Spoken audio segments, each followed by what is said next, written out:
আলো আসলে কি? আমরা সবাই বলবো যে আলো এক প্রকার শক্তি, যা আমাদের চোখে প্রবেশ করে দেখতে সহযোগিতা করে, অথবা দর্শনের অনুভূতি জাগায়।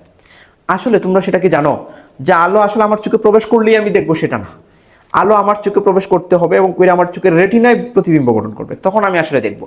যদি রেটিনায় প্রতিবিম্ব গঠন না করে, এর আগে অথবা পিছনে প্রতিবিম্ব গঠন করে, তাইলে আমি সেটাকে স্পষ্ট দেখতে পাবো না। এটা আমরা নবম অধ্যায়ে পড়বো, তখন আমাকে চশমা ইউজ করতে হবে, প্লাস চশমা অথবা মাইনাস চশমা।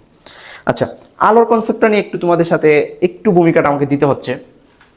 আচ্ছা, আমি যদি বলি আকাশের রং কি, তোমরা কি বলবো? কেউ বলবা নীল, মোস্ট অফ বলবা নীল, কেউ বলবা আসমানি। আসলে কি তাই? আসলে আকাশ তো সময়ের পরিবর্তনের সাথে সাথে, আবহাওয়ার পরিবর্তনের সাথে ভিন্ন ভিন্ন কালার দেখা যায় না? কখনো কি শরৎকালে দেখবা আকাশ লাল দেখা যাচ্ছে, কখনো নীল দেখা যাচ্ছে, কালো ঘুর অন্ধকার দেখা যাচ্ছে, তাই তো? এর মানেটা কি? আকাশের রং যদি একটাই হয়, তো আমরা একই দেখার কথা। এর মানে কি? এর রহস্য আমি পরে উদ্ঘাটন করব তোমাদের। চলো তাইলে আসলে আলো আসলে কি আমরা সেটা পড়ি। তো আলো এক প্রকার শক্তি, যা আমাদের চোখে প্রবেশ করে দর্শনের অনুভূতি জাগায়, অর্থাৎ আমরা দেখতে পাই। অর্থাৎ আলো, আলো কি? আমরা যদি বলি যে আলো কি, আলো এক প্রকার শক্তি। আলো আমরা যদি প্রথমেই বলি, আলো এক প্রকার শক্তি। আলো এক প্রকার শক্তি, আলো এক প্রকার শক্তি, যা আমাদের চোখে প্রবেশ করে দর্শনের অনুভূতি জাগায়। যা আমাদের চোখে প্রবেশ করে, আমাদের চোখে প্রবেশ করে দেখতে সহযোগিতা করে বা সাহায্য করে বলতে পারি, অথবা প্রবেশ করে দর্শনের অনুভূতি জাগায়। তাইলে আমরা কি বুঝলাম? যে আলো এক প্রকার শক্তি, যা আমাদের চোখে প্রবেশ করে দর্শনের অনুভূতি জাগায়। ওকে, আচ্ছা, তা আলো এক প্রকার শক্তি, শব্দ এক প্রকার শক্তি। আচ্ছা, আমি যদি বলি আলো কি পদার্থ? আলো হইল বায়ু কি পদার্থ? হ্যাঁ, বায়ু পদার্থ, কারণ বায়ু বর মাপা যায়। কিন্তু আলো কি মাপা যায় না? আলো কিন্তু অপদার্থ। আলো এক ধরনের শক্তি, আলো কিন্তু পদার্থ না। অনেক সময় এমসিকিউ আছে, নিচের কোনটি পদার্থ নয়? বায়ু, তারপরে পানি, এর মধ্যে হঠাৎ করে দেখবা আলো। তাহলে আলো আসলে পদার্থ না, আলো এক প্রকার শক্তি, যা আমাদের চোখে প্রবেশ করে দর্শনের অনুভূতি চলে। আসলে এক সময় মনে করা হয়তো যে আলো আসলে আমাদের চোখ থেকে কোনো বস্তুতে গেলে আমরা ওই বস্তুটাকে দেখতে পাই, কিন্তু পরবর্তী দেখা গেল যে না, কোনো বস্তু থেকে আলো আমার চোখে আসলে আমি সেটাকে দেখতে পাই। মানে এটার একটা এক্সাম্পল, মনে করো আমি আমার রুমে দাঁড়াই আছি, দূরে একটা বাল্ব জ্বলতেছে, আমি অন্ধকারে দাঁড়াই আছি, আমি অন্ধকারে আমার রুমের লাইট অফ করে আমি দাঁড়িয়ে আছি, অন্ধকারে দাঁড়িয়ে আছি, আমার জানালা খোলা, দূরে একটা লাইট জ্বলতেছে, আমি কি সেটা দেখবো না? হ্যাঁ, দেখবো। এর মানে কি? ওই লাইট থেকে আলো আমার চোখে আসতেছে, তার জন্য আমি লাইটটা দেখতেছি। কিন্তু তুমি লাইটের নিচে দাঁড়াই আছো, আমার অন্ধকার রুমের মধ্যে, তুমি কিছু কিছু দেখবা না। যদি চোখ থেকে আলো আসতো, তাইলে তো তুমি লাইটের নিচে দাঁড়াই আছো, তোমার চোখ থেকে আলো এসে আমার অন্ধকার রুমে সব খুঁজে বের করে ফেলতো, তাই না? এর মানে কি? আলো আসলে আমাদের চোখ থেকে যায় না। কোনো বস্তু থেকে আলো যখন আমার চোখে আসে, আমার চোখে এসে রেটিনায় বিম্ব গঠন করে, তখনই আসলে আমরা সেটাকে স্পষ্ট দেখতে পাই। এর মানে কি? আলো এক প্রকার শক্তি, যা আমাদের চোখে প্রবেশ করে দর্শনের অনুভূতি জাগায়।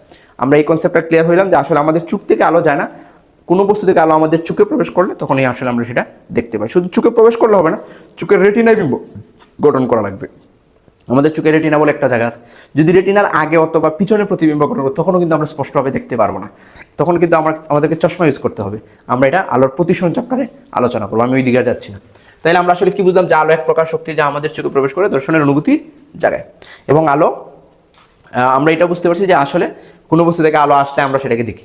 এখন তোমার প্রশ্ন হবে যে স্যার, এই যে আমার সামনে একটা টেবিল আছে অথবা একটা বেঞ্চ আছে, আমি যে সেটাকে দেখতেছি, ওর কি নিজস্ব আলো আছে? ওই জায়গা থেকে গেলে আমার চোখে আসতেছে।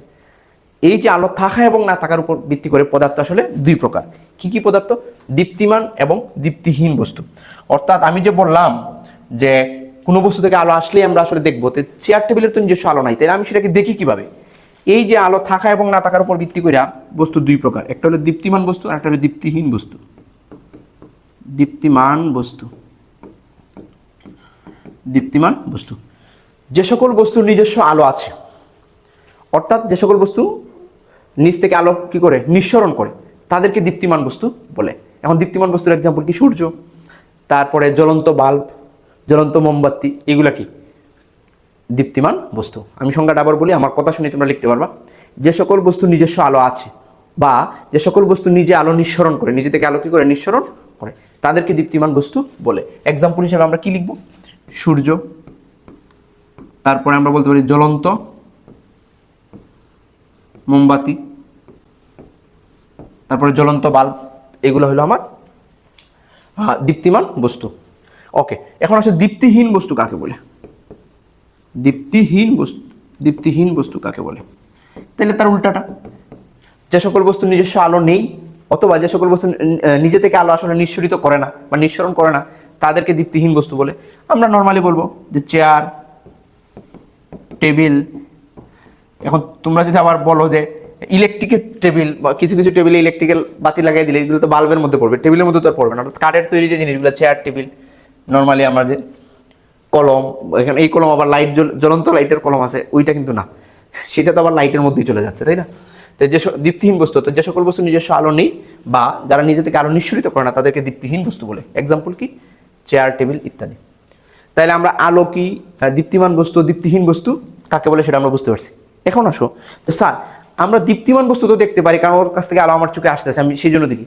এখন দীপ্তিহীন বস্তু আমি কিভাবে দেখি? এই যে আমার রুমের চেয়ার, টেবিলগুলো আমি কিভাবে দেখতেছি? স্যার আমি এই দীপ্তিহীন বস্তুগুলো দেখতেছি দীপ্তিমান বস্তুর সাহায্যে। আমার রুমে যদি আমি লাইটগুলো অফ করে দিই, আমি কি সেই বস্তুটাকে দেখবো না? তখন এই জায়গায় একটা ইন্টারেস্টিং ব্যাপার করতেছে, এই দীপ্তিমান বস্তু থেকে আলো ওই ব্রেন্সের মধ্যে পড়া আলোটা প্রতিফলিত আমার চোখে আসতেছে। অর্থাৎ এই জায়গায় আরেকটা ঘটনা করতেছে, প্রতিফলন। এখন আমরা প্রতিফলন বুঝে ফেলবো, যে বাল্ব থেকে আলো ব্রেন্সের মধ্যে পড়া, সেটা আলো প্রতিফলিত আমার চোখে আসতেছে, তখন আমি আসলে সেটাকে দেখতেছি। এর মানে আমাকে প্রতিফলনের কনসেপ্টটা এখন যেতে হবে। অর্থাৎ আমরা দীপ্তিহীন বস্তুগুলোকে দীপ্তিমান বস্তুর সাহায্যেই দেখি, তাই না?